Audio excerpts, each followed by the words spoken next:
The steak sizzled on the grill, and the aroma of garlic butter filled the kitchen. This was supposed to be a night of celebration. Lisa's promotion had come through, and I decided to surprise her with a home-cooked meal. I even set the table with the fancy linen napkins we never used, dimmed the lights, and poured a bottle of red wine. I wanted this evening to remind us of why we worked so hard for the life we had. She walked in, her heels clicking against the hardwood floor, her smile as radiant as always. For a moment, I felt the familiar warmth of her presence, and all my recent doubts seemed ridiculous. But then, as I leaned in to kiss her, I caught it. Just a hint, but unmistakable. The faint scent of cologne, one I didn't recognize. Smells fancy, I joked, half laughing, half waiting for her response. She didn't miss a beat. Oh yeah, the new intern spilled some on me at work. Clumsy kid, she said, slipping off her coat and tossing it onto the couch. It wasn't the answer that caught me, it was the delivery. Too quick, too smooth, as though she had practiced it in her head. Something about it prickled at the back of my mind, but I forced myself to smile. Lucky it wasn't something worse, I replied, trying to shake the thought. Dinner was normal. Too normal. Lisa told me about her day, laughing about office drama and asking about my own projects. She even made a toast to our little team, raising her glass with that infectious energy she was known for. And yet, beneath the surface, I couldn't shake the nagging sensation that something was wrong. After dinner, while Lisa was in the bathroom, I grabbed her phone from the table. It wasn't something I ever thought I'd do, but that cologne. It had planted a seed I couldn't ignore. The screen lit up, and there it was, a notification from someone named M. Can't wait for next time. Today was perfect. My stomach dropped. My first thought was to throw the phone across the room. My second was to storm into the bathroom and confront her on the spot. But instead, I slid the phone back where I found it and took a deep breath. When Lisa came back, she kissed me on the cheek and said, "You're amazing. You know that? Thank you for tonight." She looked so sincere, so real. And yet, all I could think about was that message. I didn't sleep that night. I lay in bed next to her, staring at the ceiling, replaying every interaction we'd had over the past month. Every late-night work meeting, every moment her phone buzzed and she'd laugh it off as just a friend. Every time I reached for her and she pulled away. And for the first time, I started to wonder if I really knew the woman I had married. The next morning, I couldn't look at her. Lisa hummed while making coffee, the picture of casual innocence, but I couldn't shake the weight in my chest. That message, it wasn't vague. It wasn't something I could write off. M wasn't just a name in her phone. He was real, and I needed to know how real. After she left for work, I decided to do something I never imagined myself doing. I called in sick and stayed home. I wasn't going to sit there like a fool, waiting for more lies to roll off her tongue. No, this time I needed answers. It started with her laptop. Lisa was meticulous about passwords. Something about her job required high security, but I knew her well enough to guess. The first try, our wedding date, worked. I hated how easy it was. Like she never even thought I'd have a reason to check. Her email was clean, her work folders immaculate, but it was in her hidden photo album that I found the truth. The first image was just of her. Smiling, hair perfectly styled, wearing a dress I'd never seen before. She looked stunning, but something felt off. It was the background. A cozy restaurant, dimly lit, with candles on the table. The next photo hit like a truck. It was Lisa, leaning into a man I didn't recognize. His arm was draped casually over her shoulders. Their faces close, too close to mistake for just friends. He was older, mid-40s maybe, with graying hair and a tailored suit. Polished look that screamed wealth. And the final photo? Them kissing. Her hand on his chest. His lips on hers. The kind of passion I hadn't felt from her in months. I stared at the screen, my pulse pounding in my ears. This was it. Proof. Undeniable, inescapable proof. I felt sick. My chest was tight, my hands trembling. But beneath the shock, there was something else. A dark, simmering anger. It wasn't just the betrayal. It was the audacity of it all. The effortlessness with which she carried on. Smiling at me, sharing meals, slipping into bed beside me every night as though nothing had changed. I wanted to scream, to smash something, but I knew better. I wasn't going to confront her yet. Not like this.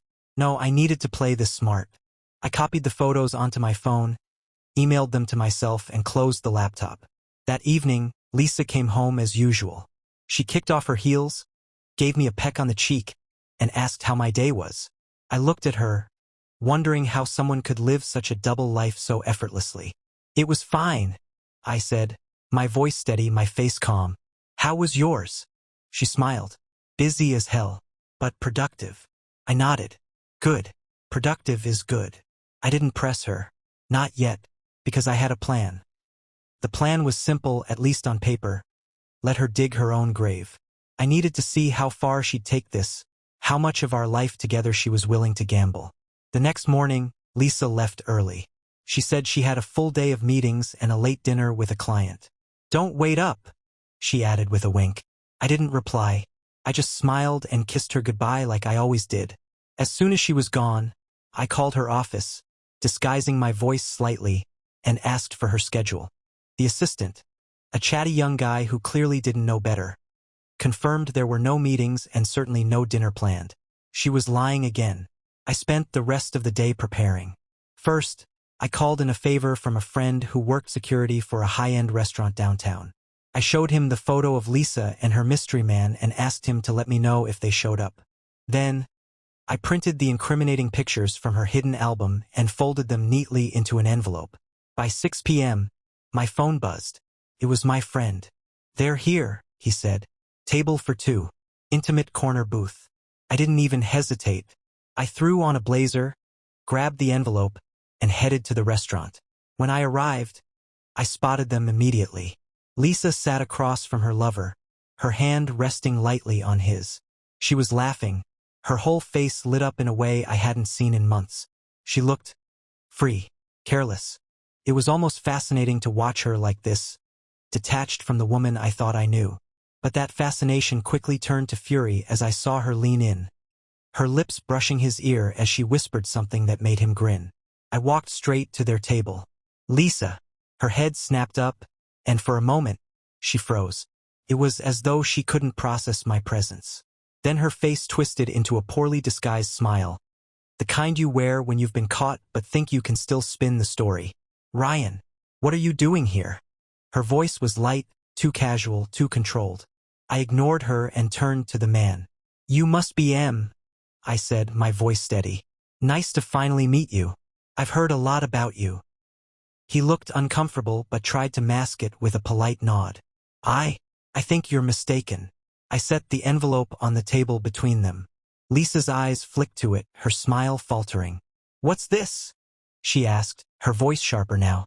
I leaned in, keeping my tone calm, almost conversational.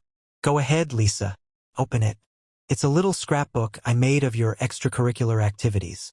Her hand hovered over the envelope, but she didn't touch it. Her lover, clearly uneasy, glanced at her. Lisa, what's going on? What's going on?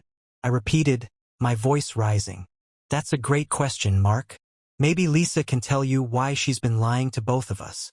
Her composure cracked. Ryan, don't do this here, she hissed, her voice low, her cheeks flushing. Oh no, we're doing this exactly here. I shot back, my calm facade slipping. You've been sneaking around behind my back for God knows how long. And now you want to save face? Spare me. Mark started to stand. I think I should go. I cut him off. Sit down, Mark. You don't get to walk away from this mess. Lisa finally snapped. Stop it, Ryan. You're embarrassing yourself. I laughed, bitter and sharp. Embarrassing myself? You're the one who couldn't even bother to hide your tracks. You brought him here, Lisa, our favorite restaurant. Did you think no one would notice? She didn't respond. Her silence spoke volumes. I straightened up, smoothing my jacket. Then, with deliberate calm, I reached into my pocket and pulled out a neatly folded document. During dinner with my wife's lover, I said, placing it gently on the table. I thought it'd be appropriate to leave this here. Lisa's eyes widened as she recognized the divorce papers. I'll have my lawyer call yours tomorrow. Enjoy your meal. And with that, I walked out, leaving them both in stunned silence by the time I got home. The adrenaline was fading, replaced by a hollow ache in my chest. I poured myself a drink and sat on the couch, staring at the divorce papers.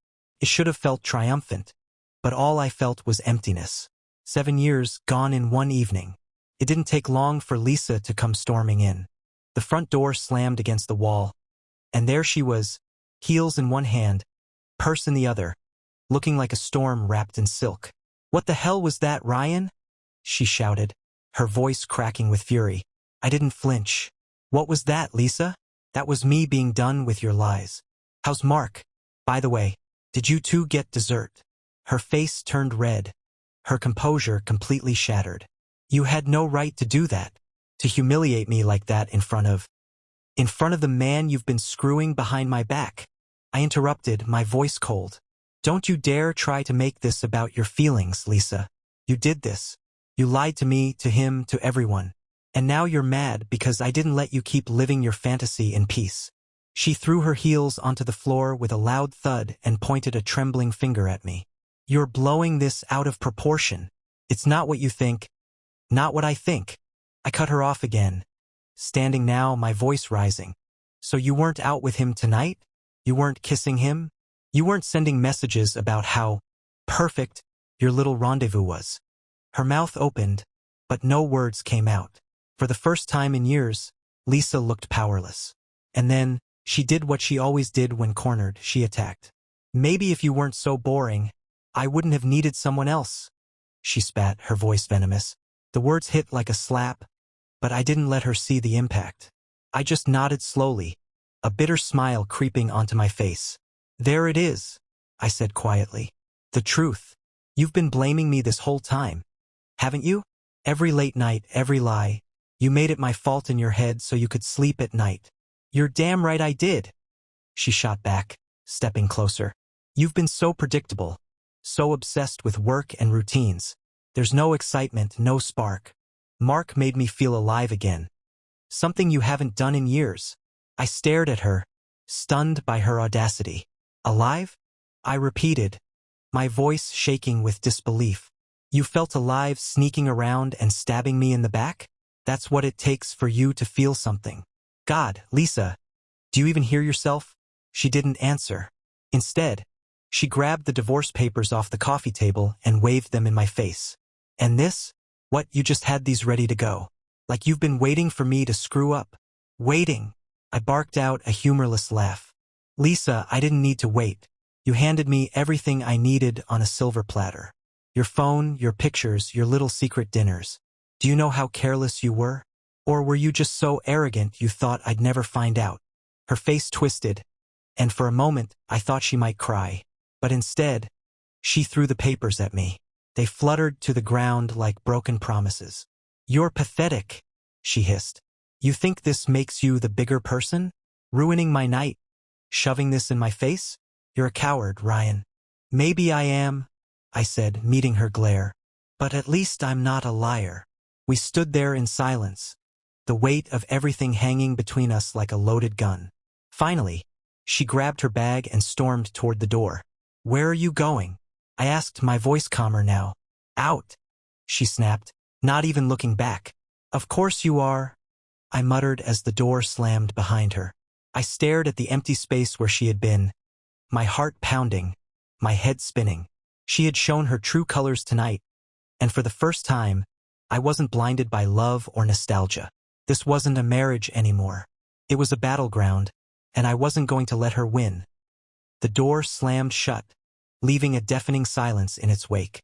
I stood there, staring at the spot where Lisa had been, my mind replaying her words on a loop. "You're boring. Mark made me feel alive. You're pathetic." Each sentence was like a brick in the wall she'd been building for months, a barrier between the person I thought she was and the person she'd become. But now that the wall was down, I saw it all clearly. Lisa wasn't the victim.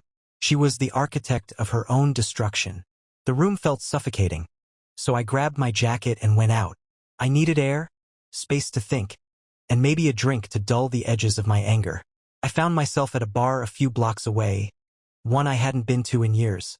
It wasn't fancy, but it was quiet, the kind of place where people came to disappear for a while. I ordered a whiskey and stared at the amber liquid, my mind racing. What was I supposed to do now? She hadn't denied the affair. In fact, she had thrown it in my face, as if her betrayal was somehow my fault. And yet, despite everything, a part of me still hurt. Rough night? The voice came from the bartender, a woman in her late 30s with sharp eyes and a knowing smile. You could say that, I replied, taking a sip of my drink. She nodded. Want to talk about it? Or just here to brood? I almost laughed at her bluntness. Brooding sounds about right. Suit yourself, she said with a shrug, moving down the bar to tend to another customer. I sat there for an hour, maybe more, replaying everything in my head. The photos, the lies, the venom in her voice. Every time I thought I'd hit rock bottom, another layer of betrayal surfaced. And then my phone buzzed. I glanced at the screen. It was Lisa. Lisa, we need to talk. Come home now. I stared at the message, my grip tightening around the glass. Now she wanted to talk? After everything she'd said? I took another sip, letting the burn of the whiskey steady me, before typing a response. Me, I'll be home when I'm ready. You've said enough for one night. Her reply came almost instantly. Lisa, don't play games with me, Ryan. Just get home. I didn't answer. Instead, I finished my drink, left a generous tip, and walked out into the cold night. The streets were quiet, the kind of quiet that lets your thoughts get louder. By the time I got back to the house, it was nearly midnight. I opened the door to find Lisa sitting on the couch, her arms crossed, her expression a mixture of anger and something else. Fear. Maybe? You took your time, she said, her tone icy. I didn't realize I was on a leash. I shot back, closing the door behind me. She rolled her eyes. Don't start with that.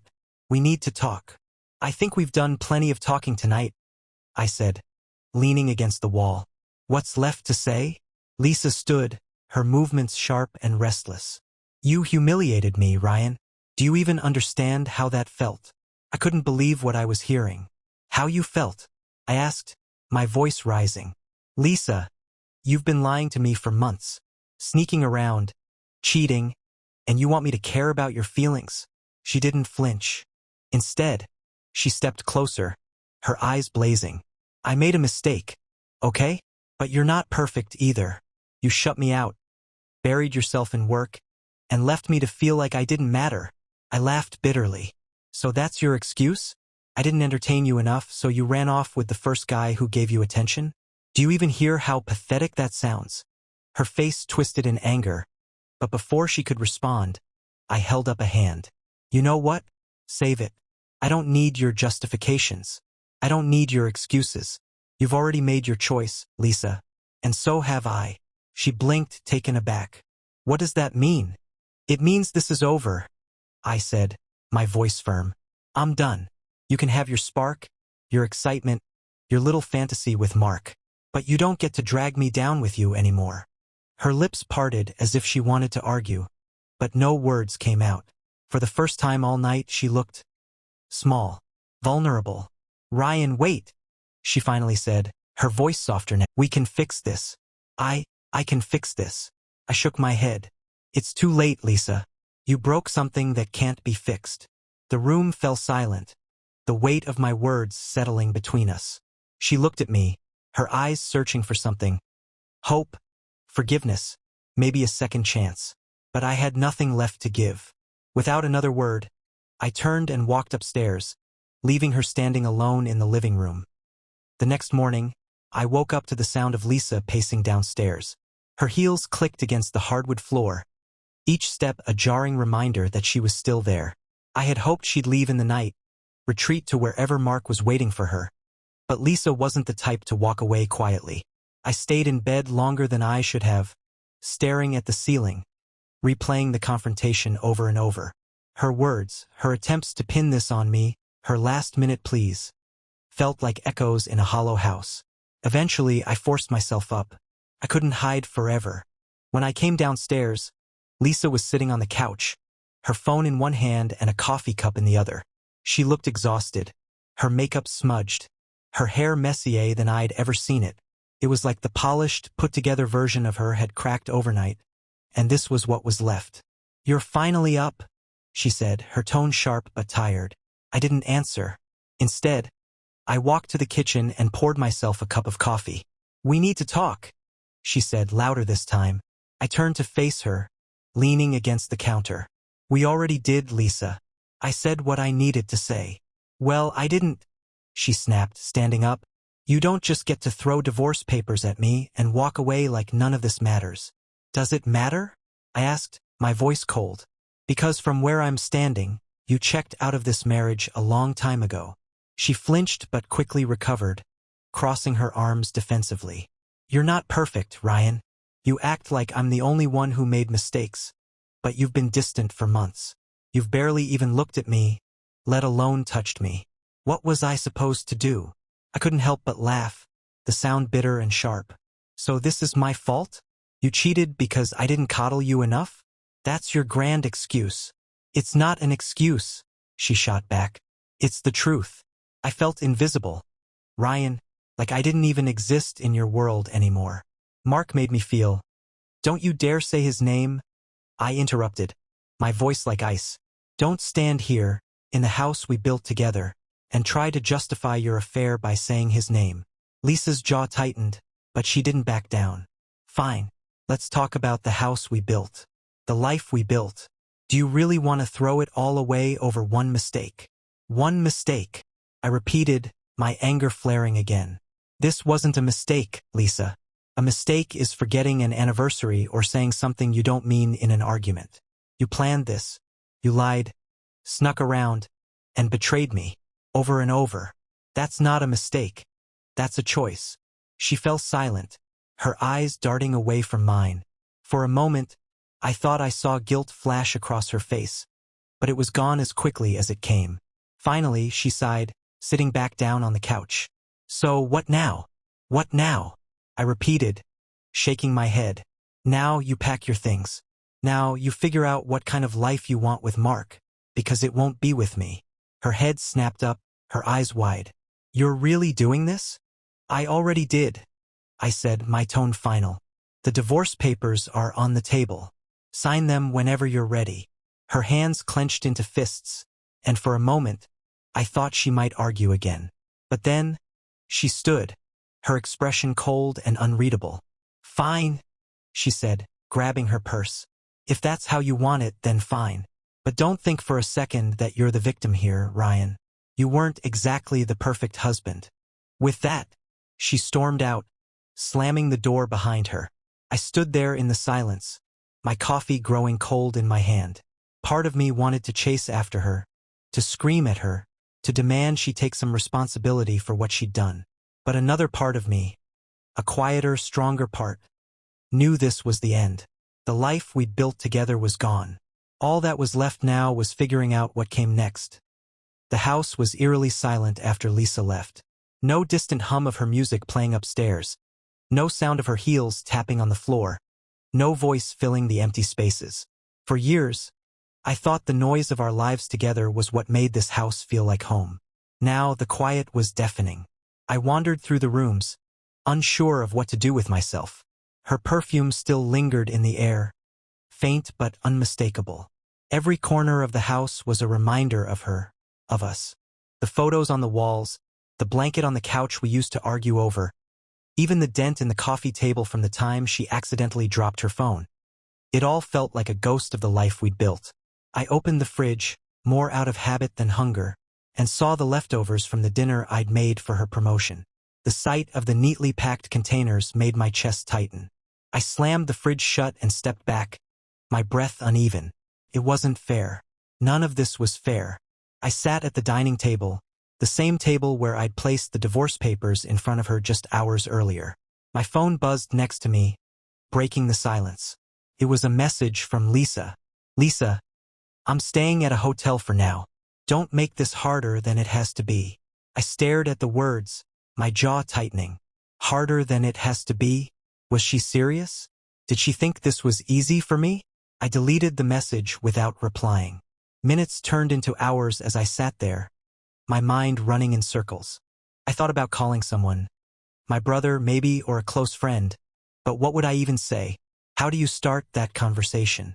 Instead, I opened my laptop. Not to check her photos again, I couldn't bear to see them, but to start looking into the logistics of divorce. Lawyers, mediation, property division. It was overwhelming, but focusing on the practical side of things helped me feel some sense of control. As I scrolled through articles and forums, one caught my eye, a thread titled, "How I Survived My Divorce and Came Out Stronger." I clicked on it, expecting cliches and empty platitudes, but the words hit harder than I anticipated. The writer described the heartbreak, the sleepless nights, the endless questions of what if and why me. But they also talked about the moment they decided to stop seeing themselves as a victim. You don't get closure from someone else, they wrote. You give it to yourself. You decide when it's time to move forward. And when you do, you'll realize that losing someone who didn't value you isn't the end. It's a beginning. I read those words over and over, feeling them settle into my chest. They didn't fix everything, but they planted a seed of something I hadn't felt in weeks. Hope. The next morning, I woke up early. For the first time in a long time, I didn't feel the weight of Lisa's betrayal crushing me. It was still there, but lighter, like a wound that had stopped bleeding. I made coffee, opened the windows to let in the crisp morning air, and sat down with a notepad. On the first page, I wrote 2 words, "What's next?" Underneath, I started jotting down everything I wanted to do now that I had no one holding me back. Travel, reconnect with friends, take up the guitar lessons I'd always talked about but never started. For the first time, the quiet didn't feel so oppressive. It felt like possibility. The days that followed were strange, a mix of numbness and clarity. Lisa hadn't returned, and aside from a few brief messages about logistics, "I'll come by for my things next week," or, "Did you sign the papers yet?" we hadn't spoken. It was as if the years we'd spent together had been reduced to a handful of cold, transactional exchanges. I didn't reply to most of them. I wasn't ready to face her again, not while the wounds were still so fresh. But then, one evening, she sent a message that stopped me in my tracks. "Lisa, can we meet? Just to talk. No drama, I promise." I stared at the screen, my thumb hovering over the keyboard. Every instinct told me to ignore it, to cut the cord cleanly and keep moving forward. But something inside me, maybe curiosity, maybe a need for closure, made me say yes. The next evening, we met at a small cafe downtown. I chose the place because it was neutral ground, a spot neither of us had ever been to before. She arrived late, wearing a simple black coat, her hair pulled back in a way that made her look almost ordinary. Not the Lisa I knew, not the polished, perfect woman who had captivated everyone in a room. She sat down across from me, her eyes tired, her expression guarded. "Thanks for coming," she said softly. I nodded but didn't say anything. For a while, we just sat there in awkward silence. She stirred her coffee, her hands fidgeting in a way that told me she was nervous. Finally, she looked up. "I'm not here to ask for forgiveness," she said. "I know I don't deserve it." I raised an eyebrow, surprised by her honesty. "Okay," I said slowly. "So why are you here?" She took a deep breath, her eyes flickering to the table as if she couldn't quite meet mine. "Because I need to say this, and I need you to hear it. What I did, it wasn't just about you. It wasn't just about us. It was about me." I folded my arms, leaning back in my chair. "Go on." "I was selfish," she admitted, her voice trembling slightly. "I wanted more. More attention, more excitement, more validation. And I thought Mark could give me that. For a while, he did. But the truth is, I wasn't just cheating on you. I was running away from myself." Her words caught me off guard. I had expected excuses, more attempts to shift the blame. But this felt real. "I hurt you," she continued. "I lied to you, I betrayed you, and I ruined everything we had. And I'll have to live with that for the rest of my life." I let her words hang in the air, unsure of how to respond. Part of me wanted to lash out, to make her feel the pain she had caused. But another part of me, the part that had spent nights replaying every moment of our marriage, just felt tired. "Why now?" I asked. "Why are you telling me this now?" "Because I needed to own it," she said. "I needed to stop lying to myself. And I needed you to know that it wasn't your fault." I stared at her, searching her face for any sign of manipulation, any hint of an ulterior motive. but all I saw was a woman who had finally come to terms with the mess she'd made. "I don't know if this changes anything," I said after a long pause. "But I appreciate you saying it." She nodded, her eyes glistening with unshed tears. "I know it doesn't fix anything. I hope you can find happiness, Ryan. Real happiness. Because you deserve it." I didn't know what to say to that, so I said nothing. We finished our coffee in silence, and when we left the cafe, she reached out to hug me. It was a tentative, awkward embrace, but I let her. "Goodbye, Lisa," I said, stepping back. "Goodbye, Ryan," she replied, her voice barely above a whisper. I watched her walk away, and for the first time since this nightmare began, I didn't feel anger or sadness. I felt relief. The weight of her betrayal hadn't disappeared, but it no longer defined me. I was free now, free to rebuild, to rediscover, to live. And as I walked home, the quiet didn't feel like an absence anymore. Felt like peace.